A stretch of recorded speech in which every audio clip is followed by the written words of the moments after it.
Assim, a não ser que tu seja um alienígena, tu provavelmente já foi criança algum dia. E, bom, obviamente, né? Crianças, elas acabam assistindo desenhos ou séries de TV. Tudo bem que hoje em dia a criança não assiste mais desenho animado, né? Só os TikTok da Virgínia, filho. Mas bom, a não ser que tu seja fã da Virgínia Fonseca, tu provavelmente já assistiu algum episódio que, mesmo que infantil, era bastante assustador. Opa, eu sou o Lucky e é sobre esses episódios que eu vou falar aqui hoje. O espião espiado. O episódio começa com dois espiões recebendo uma ligação sobre um crime em que uma suposta fórmula secreta teria sido roubada de um laboratório de pesquisas. E que o criminoso por trás do furto seria uma criatura, não sei o que é isso, mas esse bagulho aí chamado de morcego. Então, os dois espiões, né, o quarta e o quinta, decidem perseguir o morcego com um carro da polícia, sendo que eles são, na minha cabeça não faz sentido isso, os caras são espiões. Logo após perceber que estava sendo perseguido, o morcego deixa a fórmula secreta na casa do Pica-Pau, que convenientemente estava com a janela aberta. Então o morcego ele se disfarça ali com os outros morcegos, né? E quando o morcego vai pegar a fórmula de novo, ele acaba trocando a fórmula com o tônico óleo de peroba do Pica-Pau. Então, na manhã seguinte, o Pica-Pau acorda todo broxa. Então, pensando que era o seu incrível tônico, o Pica-Pau acaba tomando sem querer a fórmula secreta, que deixa ele muito bolado. Ele vira tipo Superman. Ah, e vale ressaltar que o Pica-Pau... Mano, que é isso, Pica-Pau? Pica-Pau! Daí o Pica-Pau sai andando pela cidade, né? Testando o novo superpoder dele, né? Até que o efeito do tônico acaba e o Pica-Pau quase morre. Então, né, o Pica-Pau decide voltar pra casa pra poder tomar mais do seu incrível tônico. E quando o Pica-Pau chega na casa dele, ele percebe que começa uma reportagem sobre uma fórmula secreta ter sido roubada. E na reportagem conta, né, que quem tivesse com a fórmula secreta era para entregar no quartel. E o Pica-Pau percebe que na realidade o tônico dele, né, não era um tônico e sim a fórmula secreta. Só que no meio do caminho, no meio não, né, no início, o Pica-Pau é meio burro, ele não percebe que ele tá indo pro lugar errado, porque o morcego meio que tapeia o cara, né, engana o cara ali, velho. Aquela sacanagem massa. E bom, o Pica-Pau termina chegando até a mansão do morcego. E logo quando o Pica-Pau chega, o morcego tenta passar a lambida no Pica-Pau, mas não consegue. Depois de tentar mandar o Pica-Pau de Vasco, o morcego vem e tenta dar uma glucada no Pica-Pau. Porém, o tiro sai literalmente pela culatra. Então, desesperado, o morcego pega uma bomba e tenta jogar a bomba no Pica-Pau.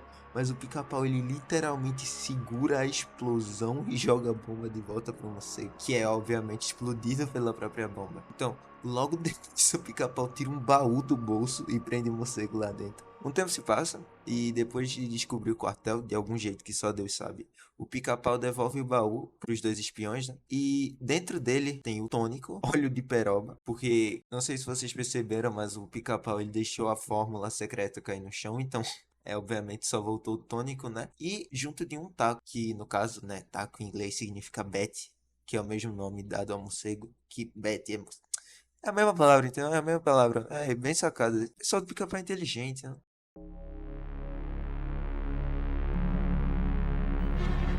Turno Macabro.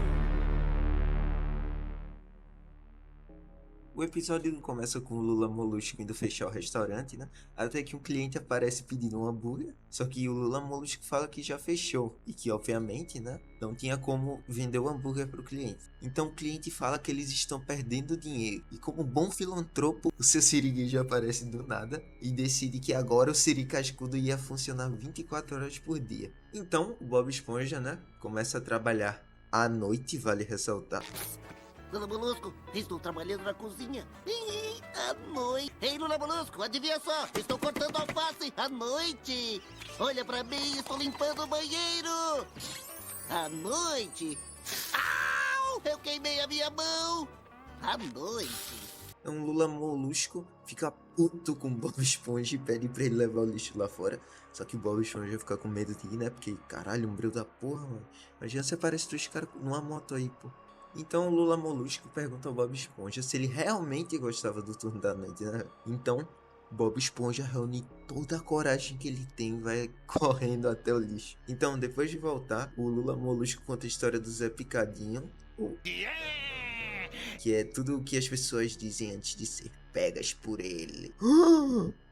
Basicamente, o Zé do Picadinho era um cozinheiro que nem o Bob Esponja, só que durante uma noite, o Zé do Picadinho, enquanto cortava hambúrgueres, sem querer cortou a própria mão fora, sim, a mão toda, e por isso ele substituiu a mão dele cortada, né, por uma espátula. Logo depois foi atropelado por um ônibus e no enterro dele ele foi demitido. Então, toda terça-noite, esse fantasma, né? Fantasma, o Zé do Picadinho, não sei o que ele é, né? Fantasma, não, esse cara morreu, não. Volta para o Siricascudo para buscar vingança. E existem 3 sinais que o Zé do Picadinho vai aparecer. Os sinais são que basicamente a luz vai começar a piscar sem parar, o telefone toca e quando você atender não vai ter ninguém. Exatamente, o Zé do Picadinho é a vivo. E o último, né? É que o Zé do Picadinho sai do ônibus que atropelou ele e atravessa a rua sem olhar para os dois lados. Logo depois, batendo na janela com a espátula. Então ele vai abrir a porta devagar do balcão e depois ele pega você. O Bob Esponja, né, obviamente se cagou todo e começa a gritar de medo. Então Lula Molusco fala que era tudo brincadeira e que o Zé do Picadinho não existe. Um tempo se passa, enquanto Bob limpa o teto, as luzes começam a piscar como na história. O telefone liga e ninguém fala nada. Até que o Zé do Picadinho entra no restaurante e se aproxima do balcão. Quando ele chega mais perto... Não era o Zé do Picadinho, na real era tipo só um nerdola, tá ligado? Espera aí. Se era você no telefone e você no ônibus, então quem estava apagando as luzes?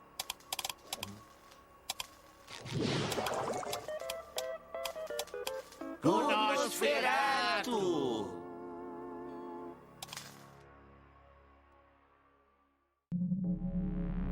Ninguém te ouviu.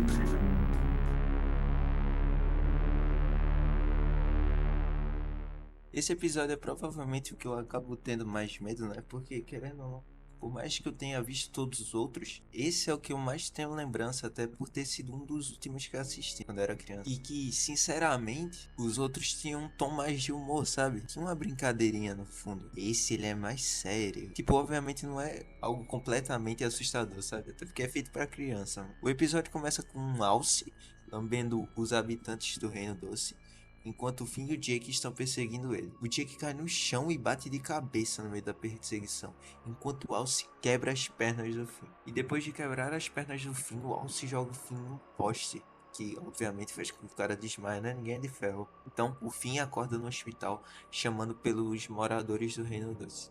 Só que ninguém responde, inclusive não tem ninguém no hospital, tá tudo completamente vazio. Enquanto o Finn procura os habitantes do Reino Doce, ele acha o Jake no meio de uma pilha de lixo. O Finn pergunta pro Jake onde estão todos os habitantes do Reino Doce, né? E o Jake fala que acha que eles salvaram todo mundo e que na verdade os habitantes não estão lá no Reino Doce, né? Porque eles estão se escondendo do Jake. Porque o Jake diz que é o aniversário dele e que os habitantes do Reino Doce estão bolando uma festa surpresa. E diz que eles têm que fingir que não sabem de nada, né? Então eles vão para uma cabana que o Jake organizou. E o Jake pede pro Finn pegar um galho pra fogueira. O Finn vai tomar banho porque tá fedido. E de noite na fogueira, o Finn desconfia dessa suposta festa do Jake. O Jake fica com dor de cabeça e pede pro Finn não procurar os habitantes. O Finn vê o Alce e começa a escutar vozes vindo do esgoto.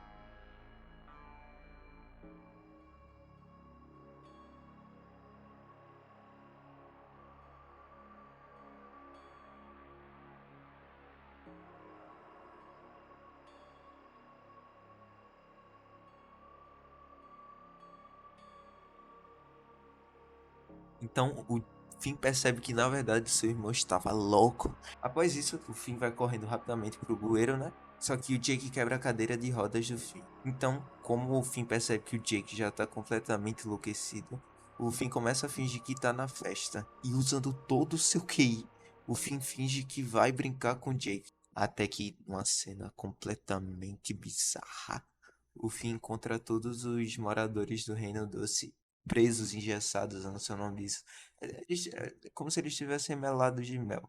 O Finn acaba brigando com o Jake e dá um tapa no Jake que faz ele recordar a consciência. Enquanto o mordomo Menta aponta pro Alce, que está prendendo alguém. Então o Finn vai lutar com o Alce e dá um chute no... É um negócio aí, velho. Ele chuta o Alce nos Países Baixos. Logo depois o Alce toma 2 pedradas e é jogado no esgoto.